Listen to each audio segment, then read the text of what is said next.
Ahla wa sahla al jamir. Le Liban s'invite chez vous aujourd'hui avec notre édition spéciale de Diaspora Libanaise News. Restez avec nous pour découvrir des actualités passionnantes. On parlera de la nouvelle tendance des glaces libanaises à Marseille, du livre captivant de Daniel Rondeau sur le Liban, de l'incroyable histoire du drapeau libanais qui a voyagé jusqu'à la Lune et de l'origine phénicienne du nom de l'Espagne. Et ce n'est pas tout, on vous présente aussi l'expression libanaise du jour, Ma'an dewat hak birasi. Amov, la révolution glacée à Marseille. Si vous êtes un amateur de glace et de saveurs du Levant, vous allez apprécier ce sujet. Aujourd'hui, nous allons parler de Amov, une entreprise basée à Marseille, spécialisée dans la création de glaces artisanales aux saveurs libanaises et arméniennes. Les glaces sont fabriquées à partir d'ingrédients de haute qualité tels que la fleur de lait et la fleur d'oranger importée du Liban. Un ingrédient particulièrement intéressant est la sève de pistachier lentisque, également connue sous le nom de mastic. Cette résine aromatique est récoltée à partir de l'arbre de lentisque et est souvent utilisée dans la cuisine méditerranéenne pour ajouter une saveur unique. Bien que les glaces de Amov soient inspirées des traditions libanaises et arméniennes, elles ont été adaptées pour plaire au palais français. Par exemple, le niveau de sucre a été réduit pour répondre aux préférences locales sans pour autant compromettre l'authenticité des saveurs. Julien Doudou-Guigian, le fondateur de Amov, est un Arménien libanais qui a décidé de partager le meilleur de la gastronomie de ces deux pays avec les Marseillais. Donc, si vous vous trouvez à Marseille, n'hésitez pas à découvrir ces saveurs uniques. Et pour ceux qui sont plus éloignés, c'est une excellente raison pour planifier une visite à cette ville méditerranéenne. Daniel Rondeau, un amoureux du Liban à la plume envoûtante. Daniel Rondeau, que certains surnomment Rondeau Maltaise pour son goût de l'aventure et des mots, nous offre un voyage littéraire exceptionnel à travers son dernier ouvrage, Beyrouth sentimentale. Ce livre n'est pas une simple chronique, mais une mosaïque d'émotions, de rencontres, de réflexions qui composent l'âme du Liban. L'auteur qui a posé le pied au Liban pour la première fois en 1987 nous emmène dans un périple à travers le temps, revisitant ses souvenirs marquants. Il y croise des figures aussi diverses que des seigneurs de la guerre, des humanistes comme Adonis ou Khalil Gibran, et même des artisans locaux transformant des voitures en véritables forteresses roulantes. Beyrouth sentimentale n'est pas qu'un livre, c'est une expérience multisensorielle. Rondeau y mêle l'histoire sanglante du Liban à des moments de lumière et d'humanité, créant ainsi un tableau complexe mais authentique du pays. Il nous rappelle que malgré les souffrances, le Liban ne meurt pas, il vit dans les battements de cœur de ceux qui l'aiment, comme l'auteur lui-même. Pour ceux qui souhaitent se plonger dans cette expérience Beyrouth sentimentale, le livre est disponible en librairie et en ligne. Il est plus qu'un livre, c'est un hommage à un pays qui, malgré ses cicatrices, continue de captiver et d'inspirer. Je vous emmène maintenant dans un voyage interstellaire qui relie le Liban à la Lune. Oui, vous avez bien entendu, la Lune.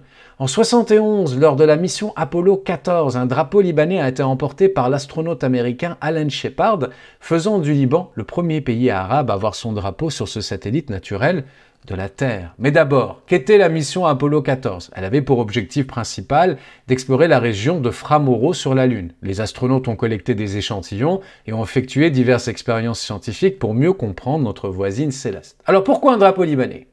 Il semble que ce geste avait pour but de symboliser l'unité et la paix, en particulier dans le contexte du Moyen-Orient de l'époque. C'était une manière de montrer que malgré les conflits terrestres, l'humanité peut s'unir pour réaliser des exploits extraordinaires. Ce qui est fascinant, c'est le contraste entre cet acte symbolique d'unité et les conflits qui sévissent actuellement au Moyen-Orient. Alors que l'homme est capable de toucher d'autres mondes, nous sommes encore enlisés dans des guerres fratricides sur notre propre planète.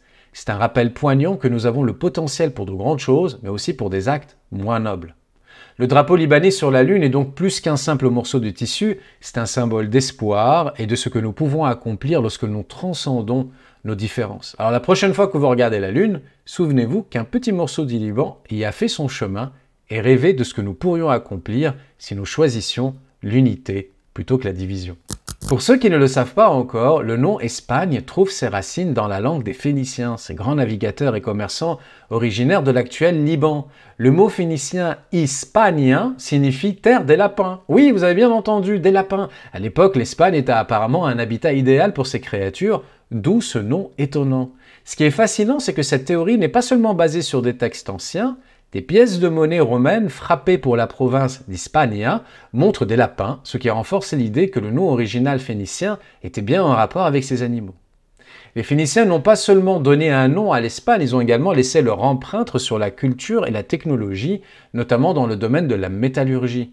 Cela nous rappelle à quel point le Liban antique a eu une influence mondiale malgré sa petite taille. Ce nom, Espagne, qui a survécu à travers les millénaires, est un témoignage de l'influence durable des Phéniciens. C'est une source d'inspiration pour nous tous, nous rappelant que même les petites nations peuvent laisser une empreinte indélébile sur le monde. L'expression libanaise du jour "Ma'an dewa'et hak birase", "Ma'an dewa'et hak birase" se traduit littéralement par "je n'ai pas de temps pour gratter dans ma tête". Cette expression est particulièrement évocatrice et elle est souvent utilisée pour décrire ces moments où l'on est tellement occupé qu'on n'a même pas une seconde pour soi. Elle capture parfaitement l'essence de la vie moderne où tout va à 100 à l'heure et où le temps semble toujours manquer. Bien que le sentiment d'être débordé soit universel, chaque culture a sa propre manière de l'exprimer et de le gérer. Cette expression libanaise est un bel exemple de la manière dont la langue capture des sentiments ou des états d'esprit très spécifiques. Alors, si vous vous sentez submergé par les tâches et les responsabilités, surtout dans ce monde en constante évolution, sachez que vous n'êtes pas seul. Prenez un moment pour respirer, même si c'est juste pour quelques secondes. Après tout, même une petite pause peut faire toute la différence. C'est la fin de notre bulletin de cette semaine et j'espère qu'il vous a apporté de nouvelles connaissances. Si c'est le cas, je vous invite à le partager avec tous ceux qui, comme vous, sont passionnés par le Liban. Avant de conclure, je souhaite adresser un mot à ceux qui se demandent pourquoi ce bulletin ne traite pas de sujets politiques. La raison est simple, À deux pas du Liban a pour mission de célébrer et de promouvoir la langue et la culture libanaise. Nous sommes une école de Libanais et notre objectif n'est pas de nous engager dans le débat politique. Considérez À deux pas du Liban comme une pause bien méritée pour votre esprit, un espace où la culture et la langue sont à l'honneur. Teboa halkoun et à la semaine prochaine.